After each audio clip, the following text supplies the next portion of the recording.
More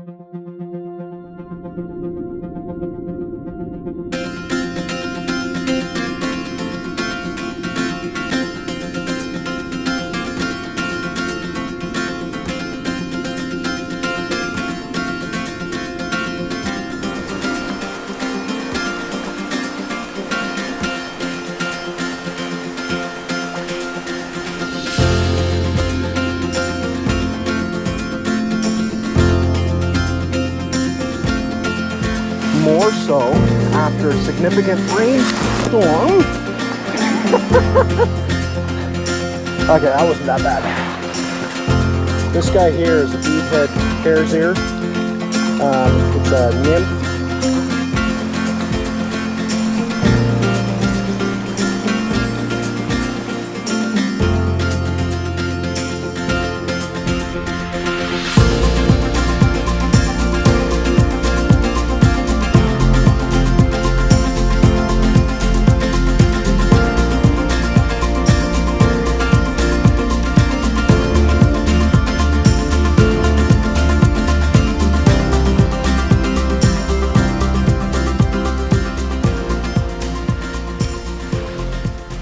Hey folks, how's it going? We're here for another day. It's your guys' day 2. This will be the second episode of what I can fit into the Nictaux. And guess what? It is the 30th of September. It's the last day to legally fish on most of the waterways in the province here of Nova Scotia. So there are still a few rivers that are open for the month of October. And it's also a very special day because it's supposed to be full on raining. I'm sorry, but look at that.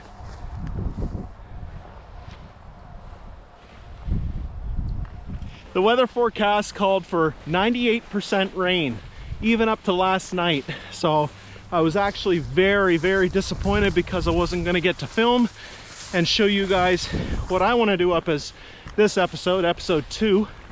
I looked out and it is early afternoon now. I did take the morning to charge batteries and sort out a little planning and stuff and getting the truck packed back up again. And I'm gonna get as much as I can in for you here.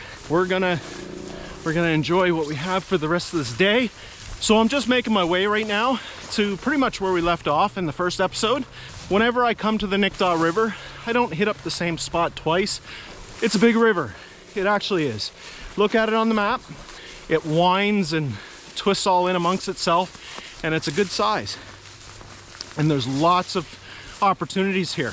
The fish may not bite. For me, personally, I don't care if they bite or not. If you're camping and catching the fish for food, it's nice if they bite. I'm just having a good time being outside. I mean, look at this. It's beautiful. It's just nice to be out. So the fish bite in those cases, it's a bonus. That's how I look at it. Hopefully you do too, but if not, that's cool. Some of you guys want to go out for a purpose and catch fish. Nothing wrong with that. There's all kinds of deer along here too. We didn't spook any today, but later on our way out, we might. This river has a tendency to drop off really quick, and you can hurt yourself if you're not expecting, because the grass, you look behind me, I'm 6'1". This grass is tall. Anyway, we're here at the water's edge. I'm gonna get ready to put in. I'll strap you guys to my chest. Here we go. All right, we're all rigged up here. Now we're flying. Okay, we're into the water. So for those of you who are curious, I'm just starting out with an Korkers dry on. It's a general go-to fly.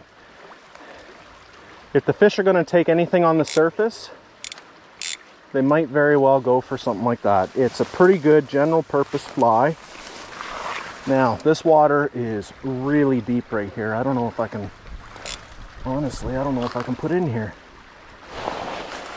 I have to pull back. I can't put in there. It's too deep. It's over the height of my waders. The water level, like I mentioned the other day, is dam controlled. And what that means is the water level will fluctuate more so after a significant rainstorm. Okay, that wasn't that bad. I only fell about 14 inches there, so up to my knees. Although that's a lot deeper. Oh my goodness. Hello. I've got waders on, so it's all good. But I got you guys in my backpack here also with my non-waterproof. I don't care about the GoPro getting wet. I care about my backpack getting wet and if I go for a swim. But we're golden because I can see the ground here out in front of me. So I didn't mention it on the way in. Today is freaking cold. October in Nova Scotia, temperature has tendency to drop right off. And it's only 15 degrees Celsius this morning. So, great day for fishing. But if you don't have waders, don't go in the water. Because it won't be long before you see hypothermic temperatures and run into trouble.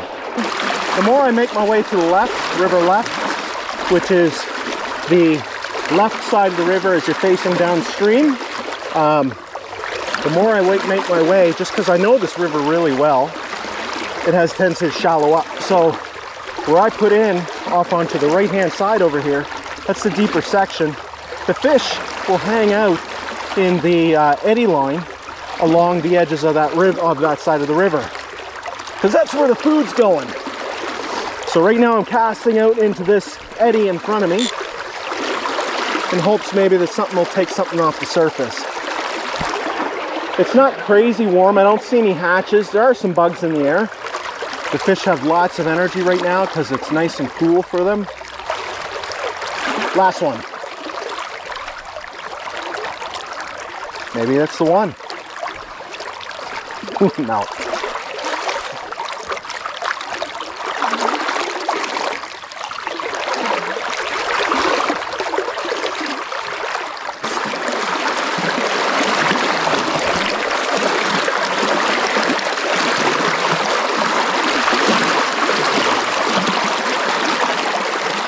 Okay, so this beaver dam we're coming up to, up here on the right.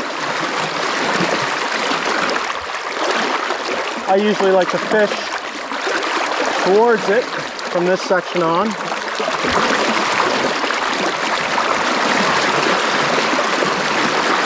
As close to those trees as you're daring to do.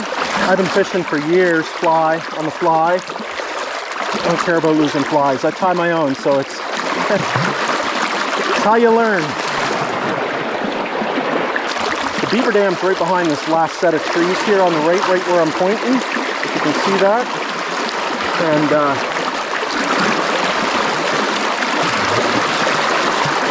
oh, that is gonna hurt. Come on, can I get out of that? I don't know if you see this, but into those trees pretty good. If this happens to you, don't immediately go yanking at it. See if you can roll cast out of it for safety. Oh, and we got it out. We're free. The beauty about that is, if I was to walk over there and manually remove that fly, I spook any opportunity to catch fish in that hole. Okay, we're coming up to a good spot here with the tree just down to the left. Oh, that was a good cast. Good men too. And the men's got it. Okay. See if I can roll cast that back into the spot. There. We're set up nicely for that hole, for that tree. I like to fish under obstacles to where the tree. Roll cast in. Reason is because stuff falls out of the tree. Those fish might be crazy hungry. It's shallower water right there too, so them coming from the bottom to the surface isn't that much change in speed.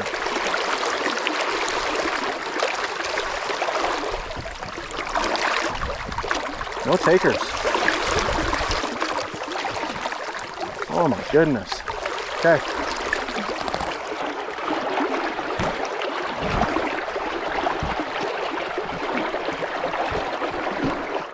This guy here is a beadhead hare's ear. It's a nymph This is my elk hair caddis I had on before. So this fly is now able to move freely around that loop. I'm going to just snip my tag end, and it creates a more lifelike presentation to the fish.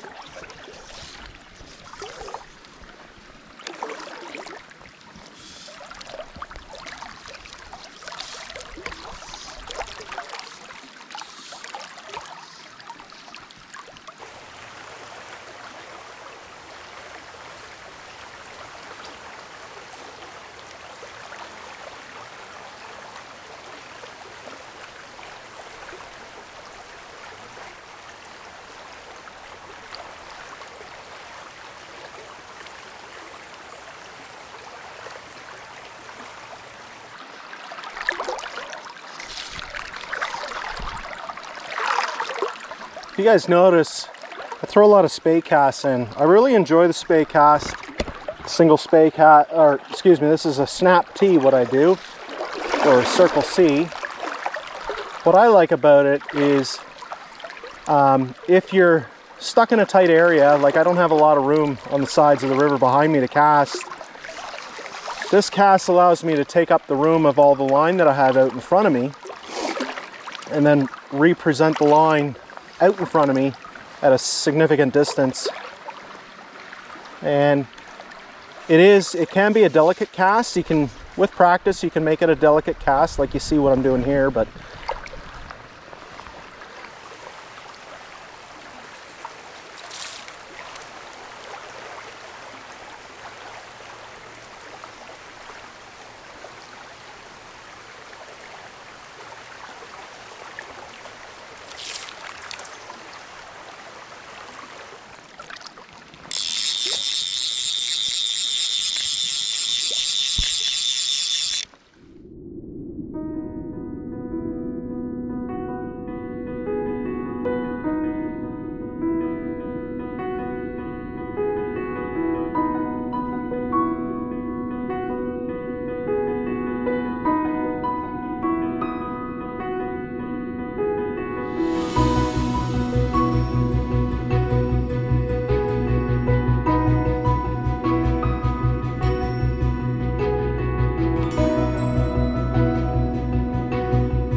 all right, we're back in here. It looks like it shallows up a little bit. I'm gonna test it for depth and we'll see.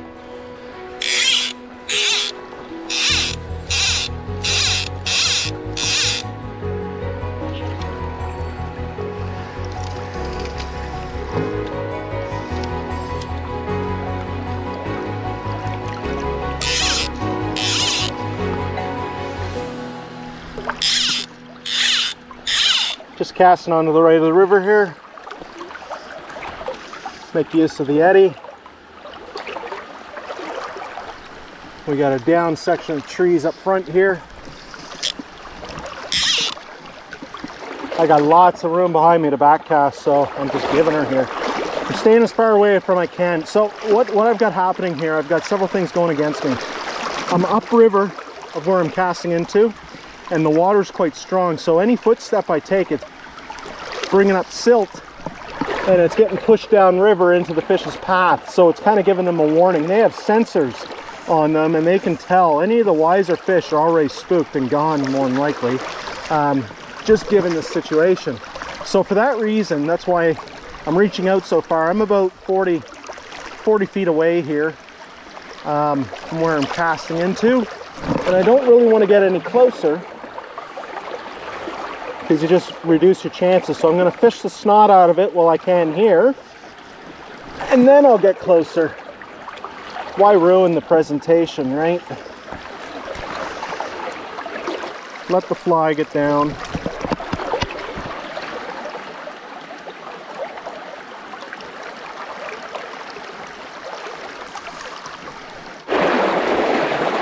Hey folks, so what I've done here is I've taken Super Sync and I'm just coating the end of my leader and my tippet and my fly. I've got on here right now a pheasant tail wet fly with a black hackle neck, and I'm hoping that's going to be a little bit more. If you got to switch out flies, don't think of it as a bad thing. You're just increasing your chances.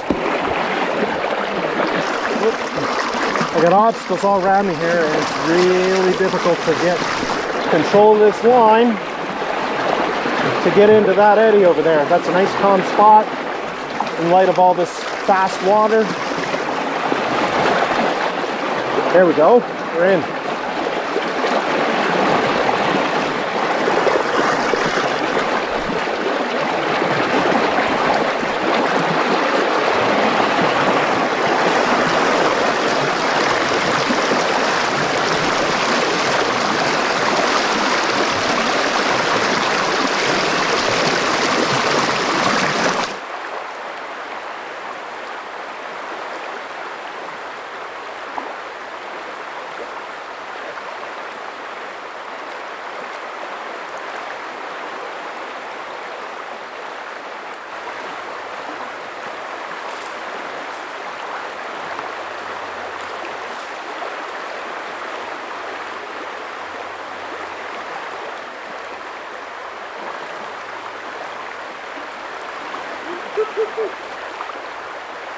It doesn't take long to lose your footing. As soon as you trip, that current gets you and it can sweep you off your balance.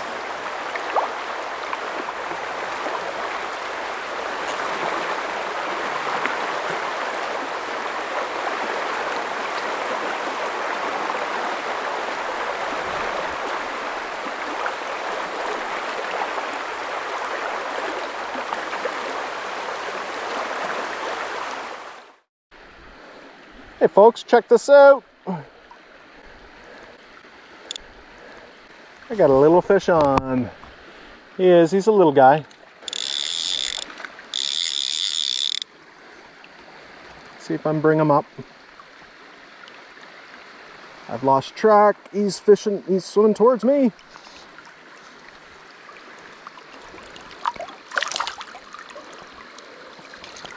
He's actually a good size for this river. He's not too bad. Flip him upside down. My hands are wet. Yeah, he's a nice little brookie for this river. There you go, little fella. Revive him. Set him on his way. There he goes.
Hey folks, how's it going? I'm gonna wrap up for the day. It's been a good day. We got a bunch of pools down. This is an amazing river when it's actually running really well and the fish are biting. I hope all of you the best. I thank you enough for watching this, and hopefully you guys can get out and enjoy what these rivers have to offer.